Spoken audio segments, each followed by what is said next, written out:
Hi guys! Good evening! Welcome to my vlogs! Tara, samahan nyo na naman ako magluto ng chop suey. Ayan guys, malapit na siyang maluto. Tapos, piprito tayo ng baboy. Ayan.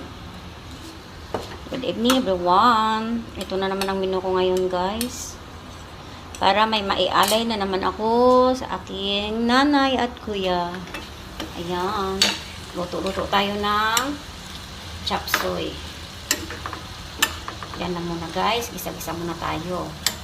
Tapos, pag medyo malambot na, lagyan natin siya ng cornstarch. Thank you for watching guys. Samahan nyo ako. Malapit na. Tayo ay magpiprito ng baboy. Yan. Samahan natin ng heart. Yan guys. Yummy yummy.